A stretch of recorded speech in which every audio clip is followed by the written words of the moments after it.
singkat ya. Iya, oke. Pertanyaan ya. Panjang ya. Kalau yang fitnah itu akan gue bantahkan nanti ke depan. Gue bakal kasih tahu kalian lagi kalau kebenaran itu akan mencari jalan sendiri. Jangan merasa kalian semua yang di sana merasa hebat kalau di atas masih ada Tuhan. Oke, jadi gue ceritain dari awal ya. Perjalanan gue pacaran sama Loli.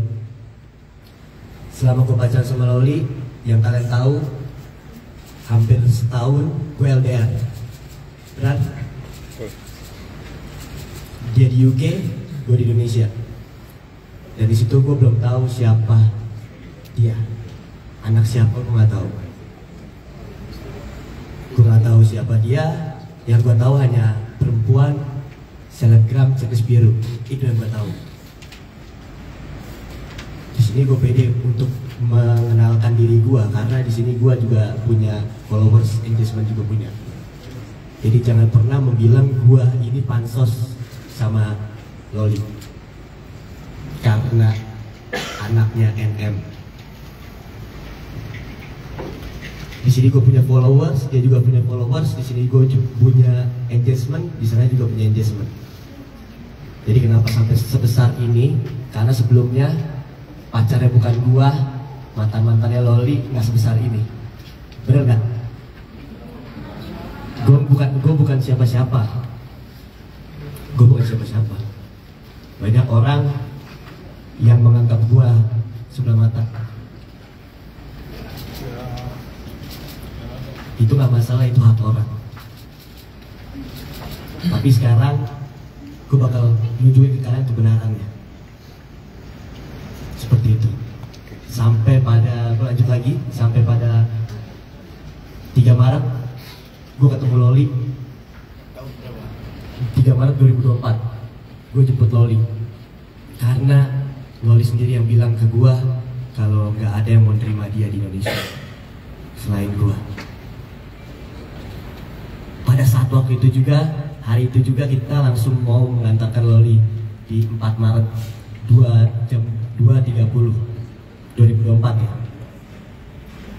Kita langsung ke rumahnya karena gue nggak mau ada fitnah seperti ini nantinya. Ke rumahnya NM karena gue nggak mau ada fitnah seperti ini. Dan yang gue lihat di situ Loli nggak diterima ya, karena mungkin yang gue pikirin karena ada gue dan abang-abang gue di situ. Akhirnya gue suruh lagi Loli untuk pulang pada saat 15:30 4 Maret juga 2024. Sudah 2 kali ya di situ. Ketiganya gue suruh lagi. Yang kedua gue di situ gue nggak nganterin karena gue kuliah di situ saat itu. Gue kuliah dan gue udah DM NM. Gue izin sama dia untuk Loli pulang sendiri, mungkin tante gini-gini nggak ada karena nggak suka sama Fadil gini-gini. Gue ada buktinya, dibaca.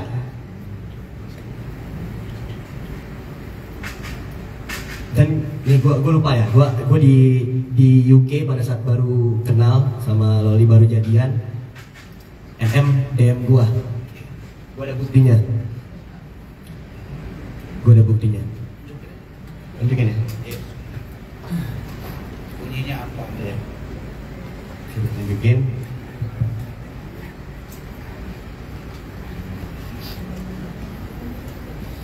Ini DM-nya DM-nya NM ke kamu? Ya. Oke. Juli 23 2023.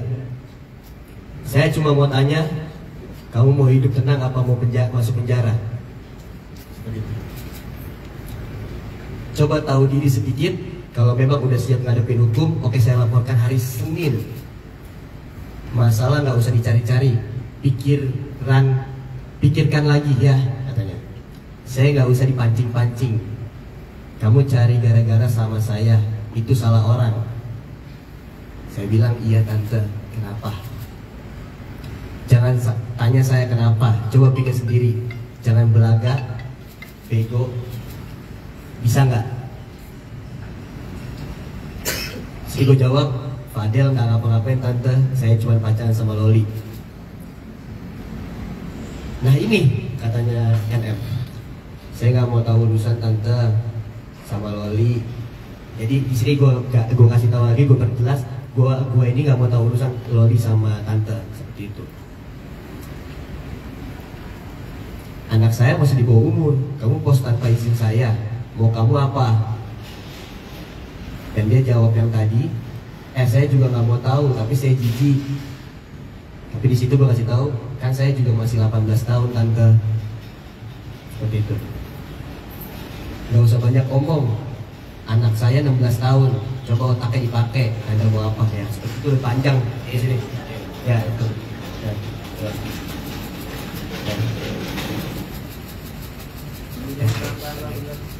Bandel.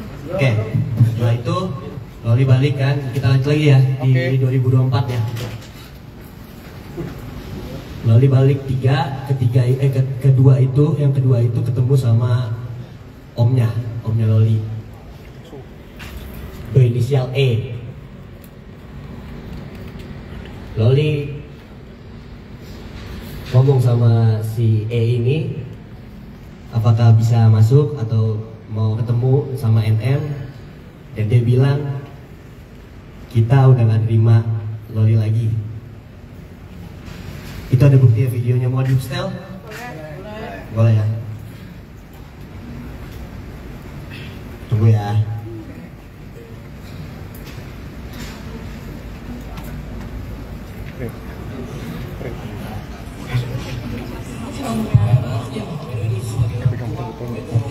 Kursinya Om Edo. Iya. Edo nggak ngejudge kamu lah. Kamu cuma sedikit aja Moli nanti.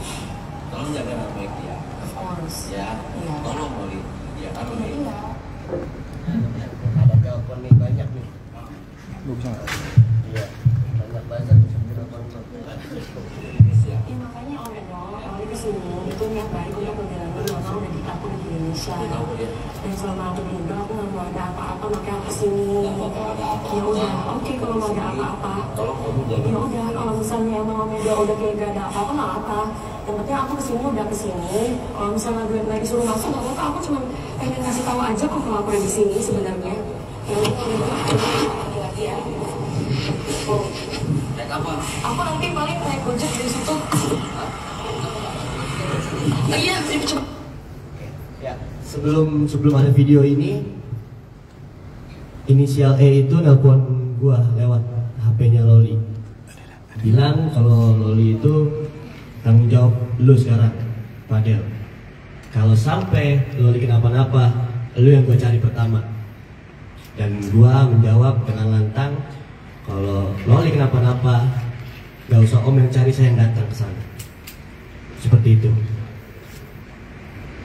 Dan yang ketiganya itu ada di tanggal berapa gue lupa, pokoknya di sini ada ininya, ada buktinya.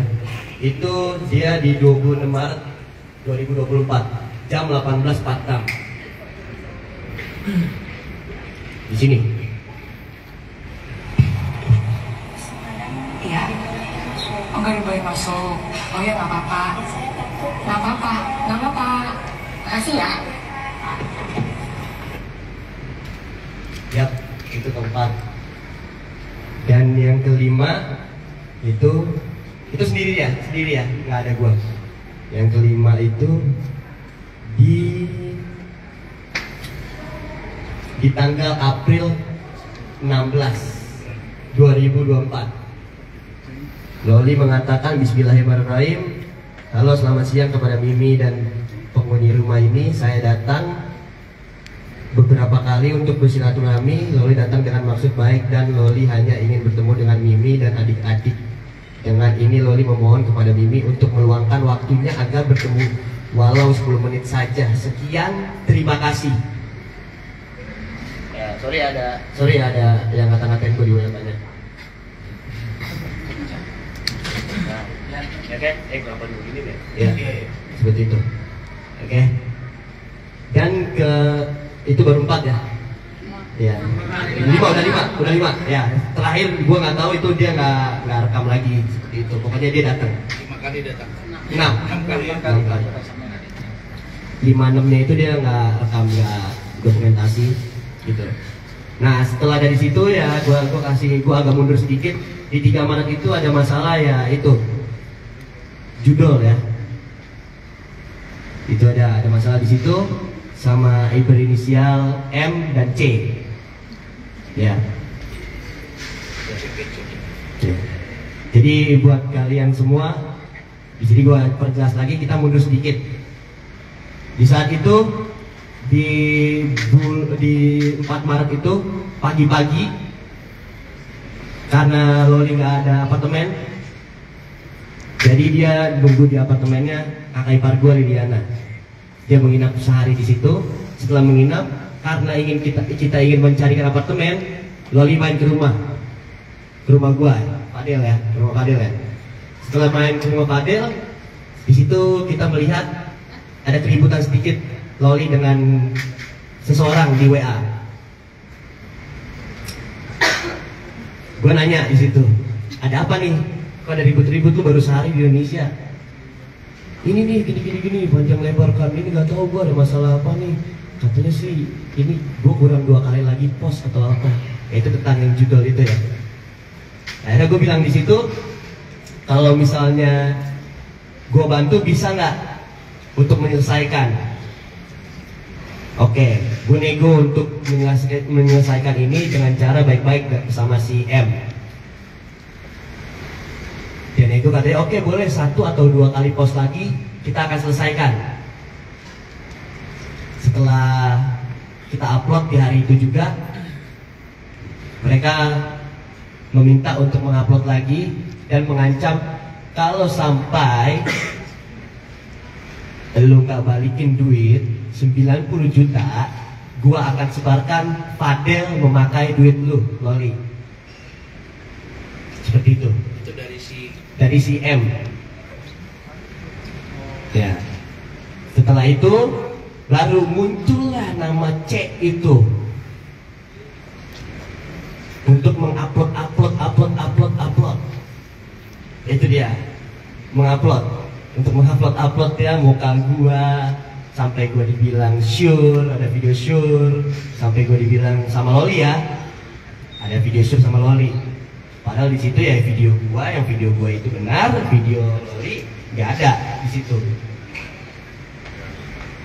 Jadi ya, dan yang mengelola keuangan Loli itu C, benar, dari UK, dari UK sampai akhir Februari baru pindah tangan ke kakak ipar gua, dan itu dituduh kalau kakak ipar gua dan sekeluarga gua memakai duit Loli. Kita ada mutasi, nanti kita tunjukin. Singkat cerita, setelah udah ketemu pulang ke rumah 6 kali, kita sempat putus. Itu rencana dari gua, karena untuk lebih private lagi, karena memang di sini gua dihujat ya sama kalian, sama Loli dihujat, makanya gua sempat private seperti itu. Dan muncullah berita hamil dan aborsi dari Fadel, menyuruh hamil dan aborsi ke Loli, dan katanya dibilang gua abusif juga ke Loli. Sampai sekarang Loli pada saat dijemput kemarin menangis dan memanggil nama gua.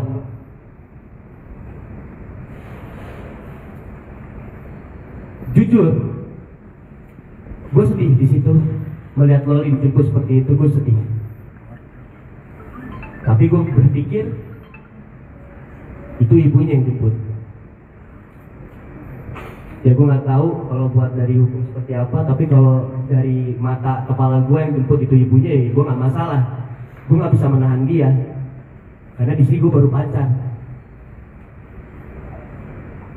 Itu yang membuat gue sedih. Makanya sampai sekarang gue masih kebayang teriakan-teriakan dia di video-video mereka. Makanya di sini gue bakal kasih tahu kebenarannya. agar kalian jangan pernah menyalahkan kita terus atau nge-blaming kita terus. Ya, segitu ya kali ini.